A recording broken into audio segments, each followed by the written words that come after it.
ndị be anyị bịakwanụ ka unu nụrụ nke nna anụ na nne na nna mụtala ọmarịcha nwatakịrị nwaanyị unu na-afụ ebe a dị 22 years fa wee jụ na nwafa nwaanyị anụ nwa ama nnu di ọ bụrụ na di bịarụ nwatakịrị nwaanyị a fa gwa nwoke bịara ịnụ ya na nwatakịrị nwaanyị a na ose na-ese ya na ọ na-ayọ ụya ọgba nje na ahụ adịghị ya na ọ na-enwe sọkọsọkọ gwakwa ya bụ nwoke na ọhọfa mụtara nwatakịrị a na-atụtara ya n'ime eneke na onye a na-akpọ ịkwọkịrịkwọ bụ ife mụrụ ya hei anụnụbekwanụ m ụdị ụka na nne ya asọgide nwa ya ọnụ kọgide nwa ya ọnụ wee ruo n'ụdị anụnwa na fasịrị na nwatakịrị nwaanyị a ama nnukwa di nọọ ya anọ n'ụlọ befa wee kaa nka nke bụ na-akọkatago nwatakịrị a nọọ ịkwọkịrịkwọ mụtara ya ya bụ nwatakịrị wee chọba onye nwa bụ ịkwọkịrịkwọ wee ruo ịkwọkịrịkwọ nwa wee kweta na onye amụrụ ya n'ọkwa ịkwọkịrịkwọ kwụrụ nwatakịrị nwaanyị a ụgwọ wayek o nenere bịazienụ ka unu fụ nwoke si London wee nata ịnụ ya fa wee sị na ya bụ nwoke kpuru isi na ọ ya anụkwa nwafa nwaanyị ọ bụ nwoke si London gote alụfa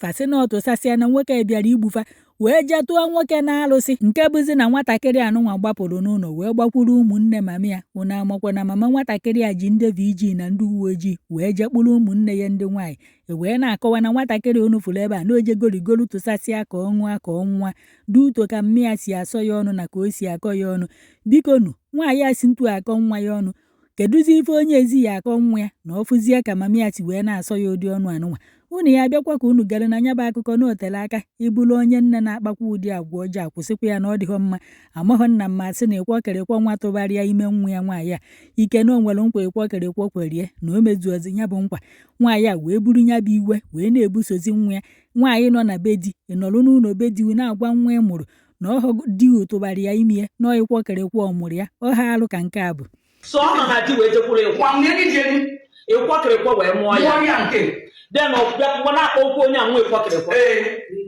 n'iru di something is basically wrong. Do maka nchọka ikwu go out your hands.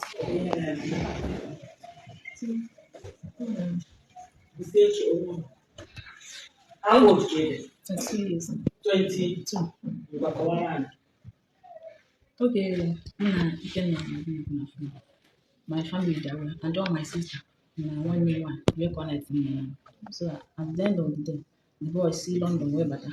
So what a gift, oh, then I had my mom and my dad, everybody will accept and reach out all those things. So that already the next day, boy, therefore introduction, not of quality of material with it. So God bless my family go on that thing. Now on go. Yeah, you go to my dad. Okay, no man. Yeah, no, yeah. Oh, yeah, the first thing to get I did go there. Where you going? Like About 8 of them. So get a band in there, my pumpkin in there. Some of them, no, you're child, national woman, no, that can be. Now, what your money doesn't know from money, not that can be. Or when he may indicate in a like in never. I like him, allow you them. Okay, mama get her. So when you castle, like when you have to be invented their enemy. Or where does any man know and say, Amada ni. Okay, Mamma. Yes. Or one day one. Yes, ofuna. What a hand in. Okay. So double the girl, I can say. On not so many people by more. On never. Nabazia. Mr. Propachim. Mommy is happy. Yana not your prize. Ben. Na yana mamma onya. Na one year one as no one who could be a motor. No, but I'm even a me. We sang at the one. We're not cigars. Not cigars one. I know the young as a larola. State I don't wet the barrier. Let's say the barrier, but I kept one. Some Sunday can make the bend there. Can what I can jamale even I was was. It's on Friday. Call butter. Na as an honor the mookie. So Samba, I won't do vigilante. Some another Bemuke Bicon. Dial about you by another Muke. No Bemcon. Where because you don't want even can do vigilante, Melan invite. She want to be a can't one wine. Until mother waiter, Elias wage. I will not have them. About the kind. I don't know. One vigilante, but I can save it. I need another. The vigilante man. wee kwubezie ibe meni na ọ bụrụ the real place banọzi ka anyị nwa je na ebe ba je ebe anyị je abụzi ebe ba na-anọ sanụ n'aka gwa na anyị sisi anyị na-akpọ so wee kwubezie kwuche ibe okwu isi nna m iri tugbu ọsị m ka m gwazi anyị etu anyị si wee bịa ghọta na ibe meni adonye mmanịrị tụtụ ọnya na ntị. Yes, I'm 72 years old last year November 23rd. Egwu atụrụ gịnị ka ọtụtụ ọmịa na ntị ndị enyi eji maka mmadụ ọzọ nwepụ ike binye ka njem ọgachata ome. Reaching on Sunday early morning, call batara m na baji polisi bịakpụrụ nwanne m nwaanyị na bie echeze DPO si na nwere okwudo n'okwu anyị na ọ sị na anyị kidnapụrụ nwa ya. DPO ji wee gụchazi ya wee sị na ya bụrụ ibe yiri ibe ahụ na anyị ya anaba anyị naba na ọ bụrụ research. Mụnwa tọmana bụ wee tọ mama ọbịa na mma anọ m on Friday nwanne nwaanyị buru ebata si aka edibe na-eme na ọsị na ya nweta kọl na vigilanti ọ na-akọzili m sị ka ị na-emekwa na njichere vigilanti ọsị na ọbịa na mma na otego dị na-abịala ya mamụ ya shọt na papi akweketa ekwe ọjụba ọbịa na mmasị na onwe nke akpagoro mmanya ma bịa ma mọtụ dọcha. After 2 days akpọ nwoke ya abịa spana nwesị a na-aya egbu this girl ibe ejizie nọ MTN card ka ejizi eme na pie not this bad before nwa wee a na-emezi nwa ya nwaanyị gbalịbata kwagịlị geti m na egbuchego m egbu mọmi ele ka nsị nọrọ maka mmadụ abụ ọzọ nke tọrọ ya mụ maka ọ bụ igbu na ya ya egbu m na ya batago na aba ka iwe ya eme ọnọdụ nsị ele nọrọ na-enye nwanne m nwaanyị mgbe vigilanti na-akọwazi the way esi wee bịacha n'ọfịs na ibe kwesịrị ime ọmagoro nwanne m nwaanyị rafụrụ ya ọla si ma ọmụ ihe ya bịa n'agha ya ada ibe mere na m atụtụrụ fon kpọọ ụmụ m kpọọ area command na ndekwe n'ibe na-eme na bem right now ịghọtago mgbe area command si m rekọdụ ibe niile ha na-eme be m na-erekọdụ ya na-eme mamụ ya wata rọsh adịziel sama ya nugbo onwe na di rọsh ọbịa na mma bịa ka ọ dọrị ọbịa na mma na rie ọsị na ya ebufutere irie na ọnụ gburu onwe na di ọnụ katakwa dị ọkụ gbagbuo onye na ọ ya anọbịa wee karị na ekwugo na ọra anyị meanwhile na ọ bụrụ ya mụ ya na ọbụrụ dị eturu ime na ọyịkwọ mụrụ ya dịka wee na-ebe akwasị m na mgbe ọbụla mama ya sị na ọyịkwọ mụrụ ya ya sị m na-ekuzi na ụmụrụ anụ maka ọkwara iji pata ahụ ime mba ịkwọ wee nwụọ m fọdụ atị na ndị ọzọ n'ụdị ya na ụfọdụ bụ biera ọ na-asụrụ ya akwa na-emere ibe niile ndị ọ mụrụ amụ mana onye nke ọchị na ọwa ozi die tụrụ ime ibi na die nụ masokwa agwa dizkel na ọ bụrụ ya mụrụ ya na-ekwukwu ya ịkwọ mgbe ọbụla dizkel kpọm na fon ọsịma ntinye ya akwụ ụdọ nụkwanị di bụ ekwere na ọ ya anụ di unu mala ebe nọ wee sị na nke ikpeazụ na ọma mme na ọ ya apụ kama ọ ya egbu onwe ibi na anata m ọgwụ ka ọ na mma wetie popcorn na ya atị ya kama this boy na ya ga-agbogide na fon for one good years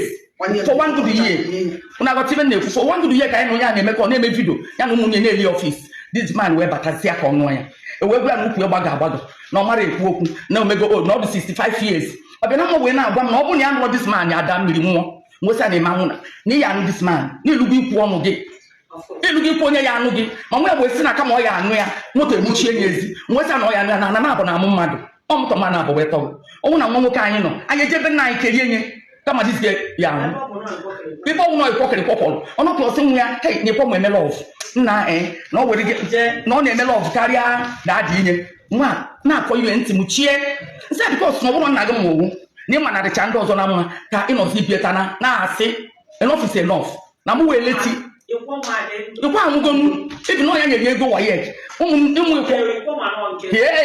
o beketezi na akwa ịkwọkwụzie n'ọya mụ ya nke esi gịnị ụmụnne ya nya ụmụ ịkwọ mụrụ ji nwa ameli nwanne ba na-akpọ na fon n'ibe na-emeli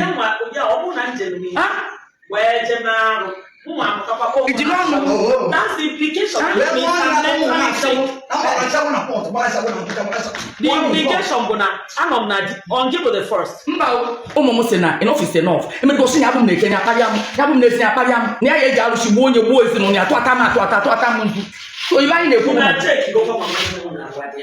ọ dị ata ka ọ yebe ọnwa anụchazi adị anya ma nke anyị eje wee je meri ekpere mana ọ ya ndị n'afa Jizọs ọmụwa ọdụdụba wee na-akọ ibe amara m nwoke nwunye ekwunuru na fon this man nke a bụ mmadụ one bịagoro nwa gidi amara m nke kpuru isi tịgharịa dị adị na onye n'igbo ụmụnna ka ha bụ onye si asị n'igwe Chineke ga-atị ya so ka o kpuru isi mmabe m na ndị wee nọrọ okeleche ndị ọzọ ga-anya ka efe iji n'aka madam ibe na-esi n'ime ụkwara tom so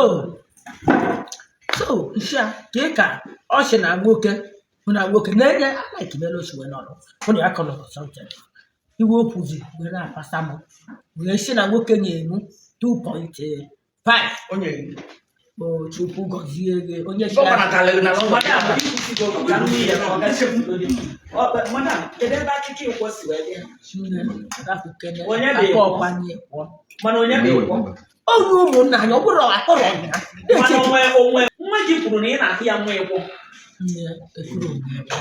nne kedu onye mụrụ ya ọ nwoke a mụrụ ya ka ịkwọ mụrụ ya ọ dị m mụrụ ya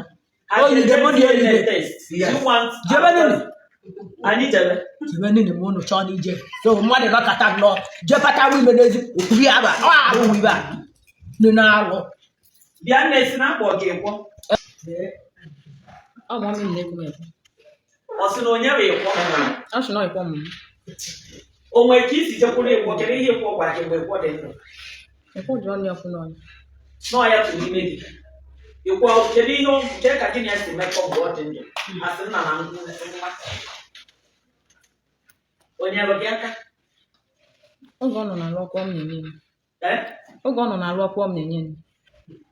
gị na-enye ịkwọ ndị oge ọ nọ na-arụ ọkụ nke gị nwa jere efi asị nna gị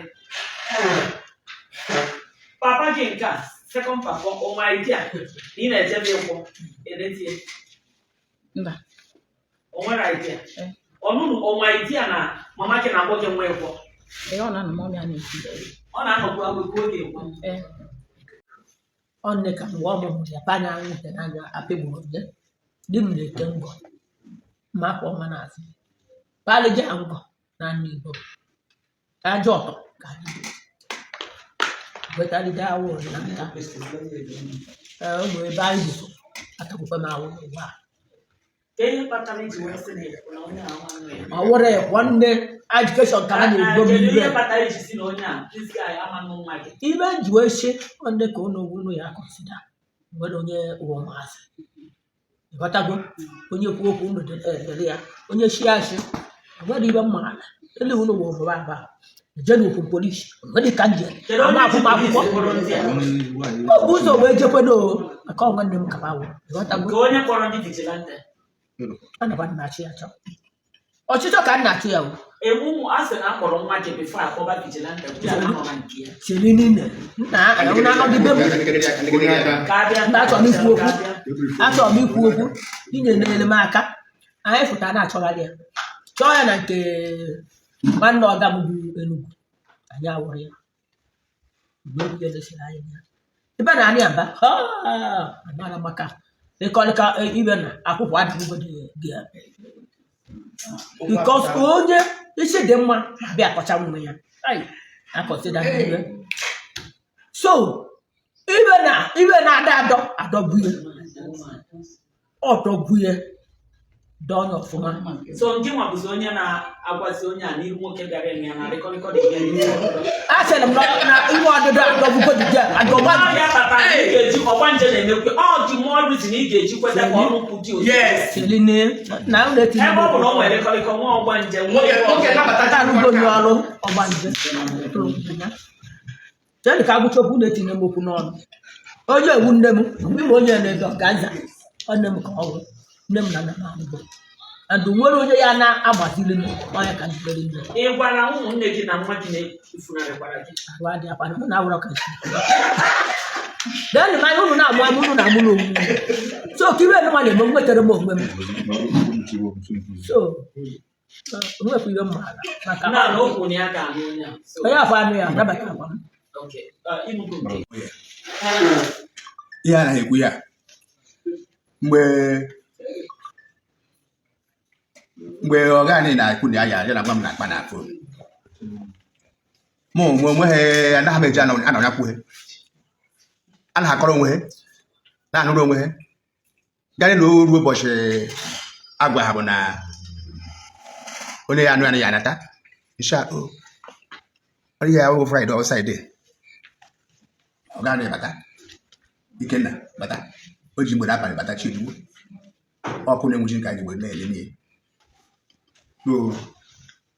o nwere ọgwụ o butere o nwekwaghị Ikenna gwara m ka ọ bịara o nwere ọgwụ o were bịa dị na paketi ọgwụ ọbịa na mgbagbarị anya weta dị ọgwụ na m nwa nwekwe mgbe eji ndekwe ka ọ nọ nka jikwa ndị ya nwekwe mgbe m na-ejikwa okwu ọgwụ ama ọchị na ọgwụ ajụ na gere eke ọchị na nke m nke BP ọdụ ha na moto dị ọgwụ dọ achọ depụtakwa nwere onye ṅụrụ nke ya butere ya ọha ma ya na-akọ onye amaghị ọgwụ egwu nwa ọgwụ maka egwu ọgwụ egwu atụkwakwu ọdụ ha na moto so ebute ọgwụ fim na mgbe na agachi ahụ nlecha kwucha ndị ya ṅụrụ buru ọgwụ taba ịna nwechi pata ya echi ya taba ịtụkwa m aka ebute ya ma nweta ewepụrụ ya onwe nye ya na ụtụtụ ya bịa na-eji uchiche ya anya isi akpụ ya nnọọ oru n'ụtụtụ ọbịa ebete anyị niile nọ o wekwube na ya anụ nwa nwaanyị na ọnya ihe ọ natarị nwecha ọdụ mma nsogbu adịghị ha kere ọdụ mma n'ọgwụ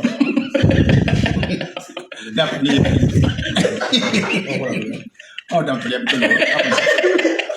osi na ya nwa nwaanyị nwecha ọdụ mma n'ọgwụ enweghị nsogbu nwecha ọbụ na anaghị m nwoke anaghị ya ncha anyị nwaanyị kedụ ya nka nwa m igbo ọsị na onwe m na ore ntị na m ọbịa ọnụ ọ na-ede hafụ ebe ahụ wee na-akwụ ebe ọ nọ si n'obodo oyibo amaka amahụ na okwenye na foto nke nji abụọ gbabarị ha were nkwe ha aka mana bọcha nwa bịa be m nkwenye na foto nwechia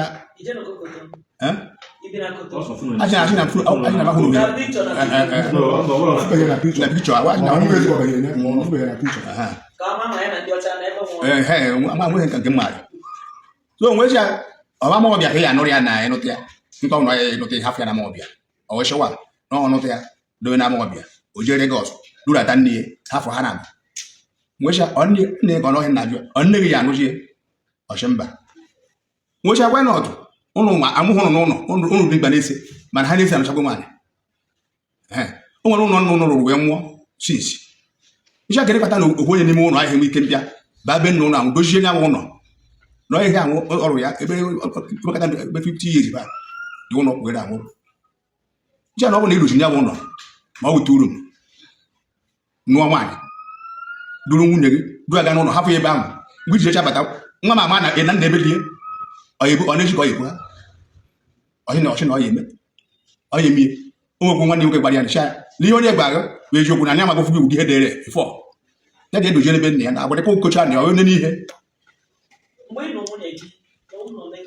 ebe m nọ na mụrụ ka mbụ ee na ụlọ aja ọtọ nọ wee gbaganye mbọ wee rụtaje nke mba nwa m ụtakwuo eyini anaghị achị ụlọ anya ji edochite nka nwatakịrị ya ga chiji odinarị ọhịa na agwa ya anaghị akọ ya anaghị achị na rụta ụlọ nke ya asị ya ji edochi erute uru ma ọnwa nru nke oru aga nwunye nna ya ọhịa m kwuru so ọkwanye ya ọhịa ka gbachara ya okwe na ọzọ ji nnụrụ nwekwu anakwa ese nwa nwaanyị binye gbafụ bikọs agwụgwọ nne na ọnwụ na odochife ụlọ ọya kwane ọnwa nwaanyị agụba ha bịara di onwe nke ahụ ọ dị tọrị na amaha m okwu nke ahụ tacha nwe nke eretimechapụ sokwụta mechachi akwụkwọ na izechukwu ọnụkwa ọgbaghị nne ka ọ nọ onweghị mgbe nne na nwa ya arapụ nwa ya mana ere aka ka ụdị mma ya pụrụ n'isi ọbụghị ka m bịara mkpu na ihe m bịara mkpu bụ ere nwatakịrị si wee gbafuji ọwa ọsọ ọbalị 4 days ahụ ya mana nwanne a ike na na-ebugara ya na moto ajọ ike na chi na ọhụụ ya o nwere moto ọ na-ebugara ya na moto so ọ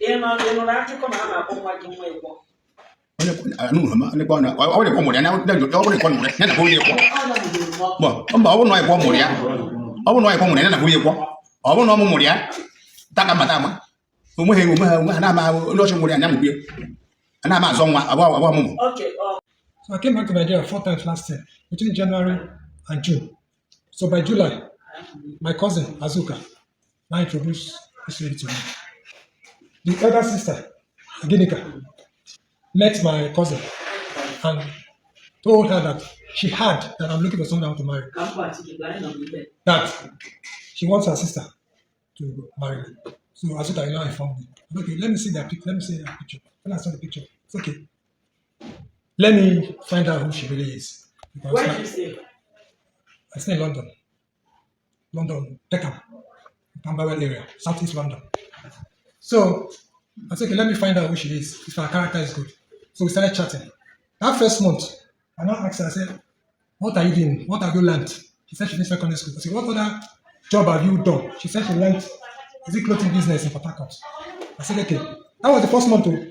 I said, okay, apart from that, which other business do you want to do? She said she wants to learn cosmetics. I said, go and find out how much. She said she and the mother went to Oka to find out how much. That they gave me the price. I sent money to her. Then I told the father, I sent money for her. She told me. The mother is aware. In fact, it's the mother that took her to where she would learn the truth, according to her. She told me that at the point, they were telling her that when am I coming back? That I should come back, let them see me. Understand? So during that period, I was chatting. Because of the nature of my job, I couldn't come down last year. I tried as much as possible to see if I can make it, but I couldn't. Until February, I told her, okay, I'm coming by February. Before then, she was telling me that her father has BP. Her father told her that I have, because she get to know that I can virtually cure any sickness with herbs. So she said the father told her that if I have herbs for BP, I should bring it. Told me about her mother too. That her mother used to be very weak. I said, no problem. The father even told her that there's one of her younger sister that gave birth to a male child, but they want her to have a female child. They want her to have male child. If I have solution, I said, yeah, there's solution. I brought some herbs that will cleanse her, and then I now told her when she will meet the husband, so I will have the chances of having a male child. And to even portray it, for you to know that they are aware. The day I came, I brought all these herbs. That very day, I came. If I that day I came, I was not supposed to come that day. She wanted me to come. You understand? So it was around 7. I said, okay, let me rush down. For the respect I have for the parents, let me just show myself. And I don't rush because I was at the mechanic throughout that day. So I now rushed there. The things I brought, I took it to them with the herbs. So I gave it to them. And I discovered that there was this spoon, measurement spoon, that I forgot. I said, okay, I told the father that I will come the following day, I'll bring the remaining things that I brought. So the following morning, around 10 I came, I brought the remaining things for them. After that, I now told her, I said, for the past 8 months, I've been studying her daughter. Her daughter is okay. That I want to take permission if I can come with my relatives. Okay. Then he excused me, went with the wife to another place, and they stayed there for like 5 minutes. They came back. They now said we should move from where we are to the other side. We just started. They now told me there's no problem. That she will ask the daughter in the evening, whatever she says goes. He now collected my number. I said, no problem. I left. When I left, I went to the shop where she was in the shop, and I sat down there. We were talking. I said, look, this is what your father told me. So we were there. The lady, the father's younger sister that was looking for a male child, came to the compound. They called me and said, the girl is there now. I should explain to them what the girl needs to do. We were there. And I told them, I said, when was I? They said 4th. They said, where I calculated. When she will meet her husband, to have the chances of having a male child. But before then, I told them how she would be using the herbs to really cleanse her system. And apart from that, one of her daughters had a stillborn. She told me, I brought herbs that will help her reorganize the body and put in proper shape. I gave her. Even the daughters came to where I was in the shop there to ask me face to face. They said, I should explain to them how they're going to use the herbs again. I told them everything, that there's no problem, you'll be fine. You understand? So now he's saying that he doesn't know anything about herbs. Ask him, what of the junior sister that is looking for male? How do I know about that one? No, I just said, there's a man, Dr. Sebi, he's late now. So he used to cure people. So most time he will come on YouTube and be teaching people. So somehow I bumped into him. So all the thing he was saying, I was practicing it and discovered that this is true. I now took more interest and discovered the secret of the herbs he's using. And it's not even hygienic, but the Western world, because they will mess up the pharmaceutical companies. So they kill them. But the children is still if you go to YouTube, Dr. Sebi sell food, the website will come out. So I get to know this herbs. So, but I do it free. I don't charge. It's either you tell me what you want, I'll tell you the herbs. You get them, I'll mix them for you. I'll give it to you. Or you give me, I'll show you the price. You buy them, I'll mix them for you. I give you. I'm doing it because the man taught us free. I said I'll do it free. But when I do it, okay, if you come and say thank you, fine. You don't say no problem. So you can't be saying now that he doesn't know anything about herbs. How do I know he has high BP? How do I know about the younger sister that's looking for me child? Who told me? He told me, said the father told him. And to portray the point, when I was there, they were emphasizing when they were calling me to ask me. So where is that coming that I just came, brought herbs, and started giving them? I don't understand. I know how they call. Said this young man, his father went to ROC to report me. I just need a proof. I have the number of the people that called me. I have the number, the ROC people that called me. They said he came to report to them. So I was asking my cousin. I said, what would they tell ROC that I did? That I came down to want to buy that I brought gifts.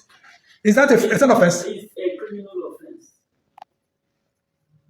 I have the number. In fact, I'm going there. They said that to come tomorrow. Tomorrow is Wednesday, 10 o'clock. I should come with my candle. Would have done what we're supposed to do. Okay.